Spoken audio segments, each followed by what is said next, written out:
Bismillahirrahmanirrahim. Assalamualaikum warahmatullahi wabarakatuh. Di sini saya akan menjelaskan masalah administrasi dan supervisi pendidikan. Pengertian administrasi dan supervisi pendidikan pada Undang-Undang Republik Indonesia Nomor 20 Tahun 2003 mengenai Sistem Pendidikan Nasional disebutkan bahwa istilah profesi ada pada dalam jenis pendidikan yang terdiri dari pendidikan umum, kejuruan, akademik, dan profesi, vokasi, keagamaan, dan khusus. Selanjutnya dijelaskan juga bahwa gelar akademik, profesi, atau vokasi yang digunakan oleh lulusan dari perguruan tinggi yang dinyatakan berhak memberikan gelar akademik, profesi, dan vokasi. Selanjutnya di bawah ini dikemukakan beberapa pendapat menurut para ahli tentang supervisi pada bidang pendidikan. Salah satunya N.A. Ahmad Tembun. Dalam supervisi pendidikan merupakan rangkaian pembinaan daerah perbaikan situasi pendidikan. Pembinaan di sini berupa bimbingan atau tuntutan ke arah situasi pendidikan termasuk pengajaran pada umumnya dan meningkatkan mutu mengajar belajar yang seharusnya. B. Teknik supervisi pendidikan. Untuk mempermudah kepala sekolah dalam pelaksanaan kegiatan supervisi, diperlukan teknik-teknik supervisi. Beberapa pendapat menurut para ahli berbeda-beda dalam merumuskan tahapannya teknik-teknik supervisi, akan tetapi pada dasarnya tetap sama. Secara garis besar, teknik supervisi dibedakan menjadi dua bagian, yaitu satu, teknik perseorangan. Yang dimaksud dengan teknik perseorangan merupakan supervisi yang dilakukan secara perseorangan atau per individu. Beberapa kegiatan yang dilakukan antara lain, satu, mengadakan kunjungan kelas atau classroom visitation.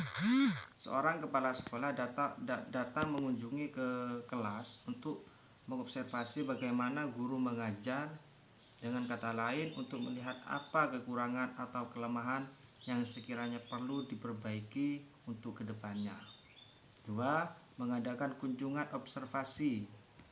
Guru-guru ditugaskan untuk mengamati seorang guru yang sedang meragakan cara-cara mengajar suatu mata pelajaran tertentu.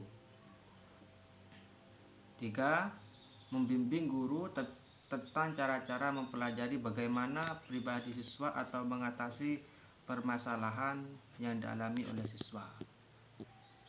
Selanjutnya, membimbing guru dalam hal yang berhubungan dengan pelaksanaan kurikulum sekolah, antara lain menyusun program semester, membuat program suatu pelajaran, mengorganisasi kegiatan, teknik-teknik evaluasi pembelajaran, menggunakan media dan sumber yang menarik dalam profesi belajar mengajar. 2. Teknik kelompok. Teknik kelompok yaitu bentuk supervisi yang dilakukan secara kelompok. Beberapa bentuk kegiatan yang dapat dilakukan dari teknik kelompok antara lain: A. Mengadakan pertemuan atau rapat atau meeting. Seorang kepala sekolah menjalankan tugasnya berdasarkan rencana yang telah disusun, termasuk mengadakan rapat secara periodik dengan para guru-guru. Dalam hal ini, rapat-rapat yang diadakan dalam rangka kegiatan supervisi. B. Mengadakan diskusi kelompok atau group discussion. Diskusi kelompok dapat dilaksanakan dengan cara membentuk suatu kelompok-kelompok guru pada bidang studi yang sejenis. C. Mengadakan penataran.